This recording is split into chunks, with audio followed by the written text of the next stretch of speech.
Question 1, Brazil कौन सा BRICS देश बन गया है जिसने चीन के belt and road initiative (BRI) में शामिल होने का निर्णय लिया है? तो कौन सा ब्रिक्स देश बन गया है ब्राज़ील जो चीन के belt and road initiative (BRI) में शामिल होने का निर्णय लिया है? तो होगा आपका राइट आंसर बी। दूसरा ब्रिक्स देश बन गया है ब्राज़ील जो चीन के belt and road initiative (BRI) में शामिल होने का निर्णय लिया है। क्वेश्चन दूसरा, किस राज्य सरकार द्वारा पराली जलाने पर अंकुश लगाने के लिए राज्य विशिष्ट योजना लागू की गई है? तो किस राज्य सरकार द्वारा पराली जलाने पर अंकुश लगाने के लिए राज्य विशिष्ट योजना लागू की गई है? तो होगा आपका राइट आंसर सी, हरियाणा राज्य सरकार द्वारा पराली जलाने पर अंकुश लगाने के लिए लागू की गई है राज्य विशिष्ट योजना। क्वेश्चन तीसरा, अक्टूबर 2024 में किसने नागरिक पंजीकरण प्रणाली (CRS) मोबाइल ऐप लॉन्च किया है? तो किसने नागरिक पंजीकरण प्रणाली को मोबाइल ऐप लॉन्च किया है अक्टूबर 2024 में? तो होगा आपका राइट आंसर डी, गृह मंत्री अमित शाह द्वारा नागरिक पंजीकरण प्रणाली (CRS) मोबाइल ऐप लॉन्च किया गया है अक्टूबर 2024 में। क्वेश्चन चौथा, किस शहर में सभी प्रकार के पटाखों के निर्माण, भंडार, बिक्री और फोड़ने पर प्रतिबंध लगा दिया गया है? तो किस शहर में सभी प्रकार के पटाखे के निर्माण और भंडार, बिक्री और फोड़ने पर प्रतिबंध लगाया गया है?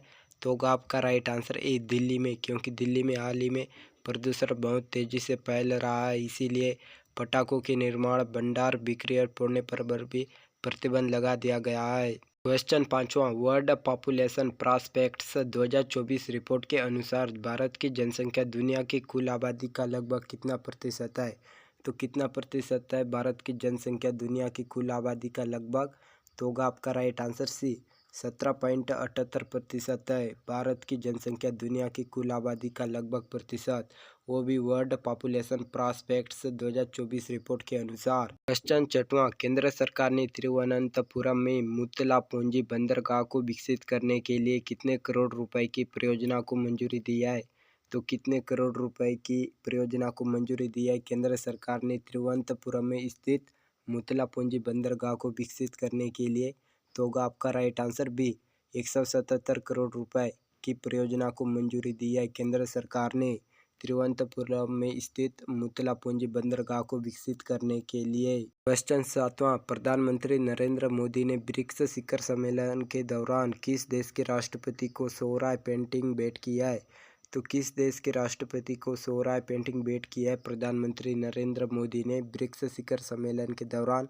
तो होगा आपका राइट आंसर बी, रूस के राष्ट्रपति को सोहराय पेंटिंग भेंट की है प्रधानमंत्री नरेंद्र मोदी ने ब्रिक्स शिखर सम्मेलन के दौरान। क्वेश्चन आठवां, अक्टूबर 2024 में कहाँ स्वावलंबन 2024 प्रदर्शनी का आयोजन हुआ है?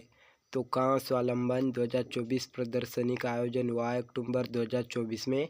तो होगा आपका राइट आंसर डी, नई दिल्ली में स्वावलंबन 2024 प्रदर्शनी का आयोजन हुआ है। क्वेश्चन नौवां, सऊदी अरब ने किस देश के साथ ओमान सागर में सैन्य अभ्यास किया है? तो सऊदी अरब ने किस देश के साथ ओमान सागर में सैन्य अभ्यास किया है?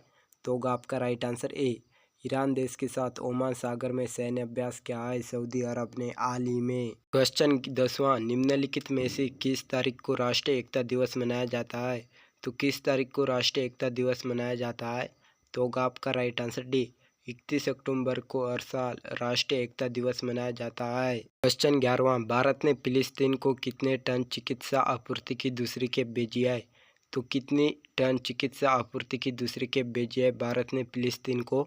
तो होगा आपका राइट आंसर डी, 30 टन चिकित्सा आपूर्ति की दूसरी खेप भेजी है भारत ने फिलिस्तीन को हाल ही में। क्वेश्चन 12वां, भारतीय रेलवे ने किस देश के पर्यावरण, परिवहन और संचार विभाग के साथ एक समझौता ज्ञापन पर हस्ताक्षर किया है?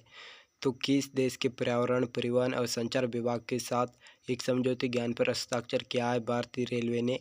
तो होगा आपका राइट आंसर ए, स्विट्जरलैंड के पर्यावरण, परिवहन और संचार विभाग के साथ एक समझौता ज्ञापन पर हस्ताक्षर किया है भारतीय रेलवे विभाग ने।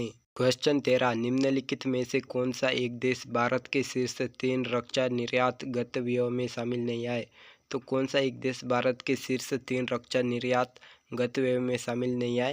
तो होगा आपका राइट आंसर सी, रूस देश भारत के शीर्ष 3 रक्षा निर्यात गंतव्यों में शामिल नहीं है। क्वेश्चन 14 प्रधानमंत्री नरेंद्र मोदी ने स्पेन के पीएम के साथ 28 अक्टूबर को लक्ष्मी विलास पैलेस में वार्ता की। यह किस राज्य में स्थित है? तो किस राज्य में स्थित है लक्ष्मी विलास पैलेस, जहां स्पेन के प्रधानमंत्री के साथ 28 अक्टूबर को भारत के प्रधानमंत्री नरेंद्र मोदी ने वार्तालाप की थी। तो होगा आपका राइट आंसर बी, गुजरात राज्य में स्थित है लक्ष्मी विलास पैलेस, जहां भारत के प्रधानमंत्री नरेंद्र मोदी और स्पेन के पीएम के साथ 28 अक्टूबर को वार्ता हुई थी। क्वेश्चन 15 अयोध्या दीपोत्सव 2024 में इस बार सरयू तट के घाटों पर कितना दीप जलाने का लक्ष्य रखा गया है? तो कितना दीप जलाने का लक्ष्य रखा गया है सरयू तट के घाटों पर अयोध्या दीपोत्सव 2024 में? तो होगा आपका राइट आंसर सी, 28 लाख दीपोत्सव जलाने का लक्ष्य रखा गया है सरयू तट के घाटों पर अयोध्या दीपोत्सव 2024 में।